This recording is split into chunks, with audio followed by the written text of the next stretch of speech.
Assalamualaikum warahmatullahi wabarakatuh. Kami dari kelompok 1 akan mempresentasikan hasil diskusi dari kelompok kami terkait teori Robert Stanton. Sebelumnya, izinkan kami memperkenalkan anggota kelompok. Yang pertama ada saya sendiri, Andi Arianto. Yang kedua, Frisilia Anzalina Devi. Yang ketiga, Dea Janet Monisa Siregar. Yang keempat, Syafa Dwi Kamila.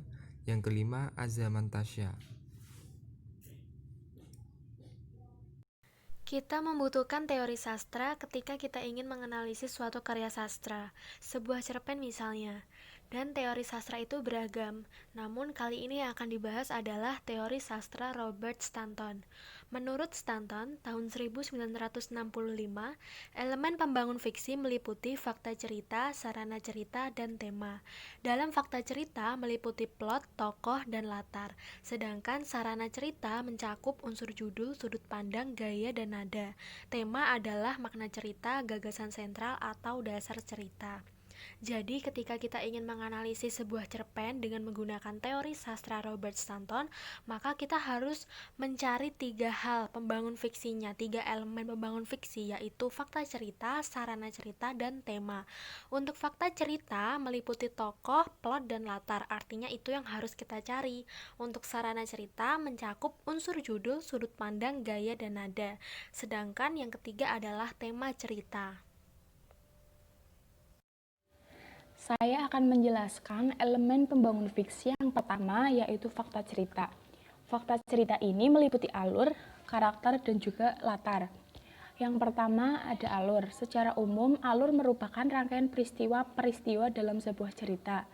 Istilah alur biasanya terbatas pada peristiwa-peristiwa yang terhubung secara kasual saja.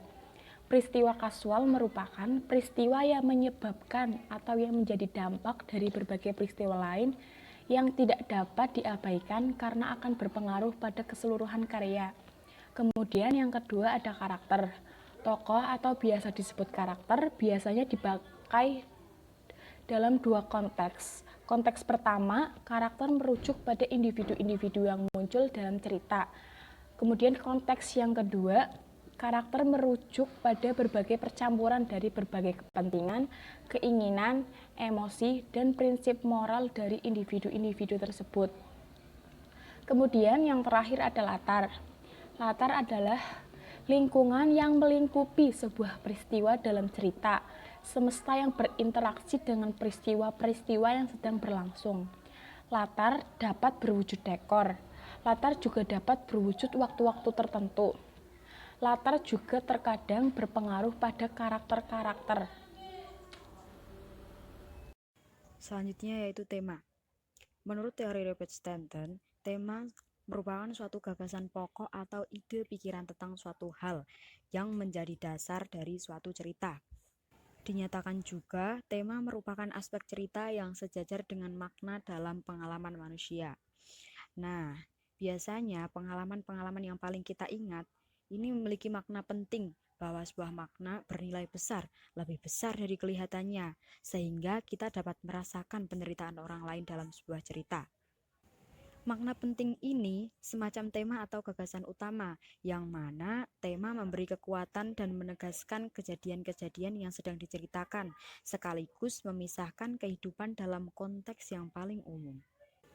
Tema jarang berwujud pesan-pesan moral atau nasihat, misalnya kejujuran adalah yang terbaik, atau bekerjalah dengan giat dan kau akan sukses nantinya. Hanya sedikit pengarang yang berupaya mendidik segi moral pembaca, karena sejauh ini pengarang memanfaatkan tema dalam pengalaman. Pengalaman ini bisa berwujud satu fakta dari pengalaman kemanusiaan yang digambarkan atau dieksplorasi oleh cerita, seperti keberanian, induksi, dan masa tua. Bahkan juga dapat berupa gambaran kepribadian salah satu tokoh. Salah satu contohnya adalah foto yang ditempelkan pada buku kenangan. Sebagian yang kita lihat adalah wujud foto itu sendiri, sedangkan makna dari foto itu masih melekat dalam ingatan. Begitupun juga dalam cerita. Bila seorang pengarang berkisah, dia tidak akan menjelaskan tema yang ia maksud di dalam paragraf-paragraf. Namun, ia akan meleburkan fakta dan tema dalam satu pengalaman, dan tema tersebut akan muncul dari fakta-fakta tersebut. Selanjutnya, fakta cerita yang ada dalam cerpen Mata yang Enak Dipandang adalah karakter. Berikut akan dijelaskan karakter-karakter yang ada dalam cerpen Mata yang Enak Dipandang karya Ahmad Tohari. Adapun karakter yang dapat dilihat yaitu karakter Mitra dan karakter Tarza. Pertama, karakter Mitra. Dari cerpen tersebut terlihat bahwa Mitra merupakan orang yang tidak mudah putus asa. Mitra tidak mudah menyerah pada keadaan. Meskipun ia buta, tapi tetap berusaha dengan kekuatannya sendiri. Sementara yang kedua, karakter Tarza, dengan cara memaksa dan memeras, Tarza memperoleh apa yang diinginkannya. Selain itu, Tarza juga memiliki karakter yang kasar. Kata-kata yang diungkapkannya seringkali kasar atau tidak punya sopan santun. Selanjutnya ada latar. Latar dapat berwujud dekor atau tempat. Latar tidak berwujud waktu-waktu tertentu, hari, bulan, dan tahun, cuaca, dan satu periode utama sejarah. Latar yang dapat dilihat dari cerpen tersebut ada 3 latar, yaitu latar tempat, latar waktu, dan latar sosial. Pertama, latar tempat. Latar tempat yang ada dalam cerita tersebut antara lain seberang jalan depan stasiun, pohon kerai payung, di dekat tukang es limun. Yang kedua, latar waktu. Latar waktu siang dan latar waktu sore hari. Yang ketiga, latar sosial. Latar sosial yang ada pada cerpen Mata yang Enak Dipandang karya Ahmad Tohari adalah kehidupan orang-orang kecil atau masyarakat bawah. Sekian presentasi dari kelompok kami. Kurang lebihnya mohon maaf. Wassalamualaikum warahmatullahi wabarakatuh.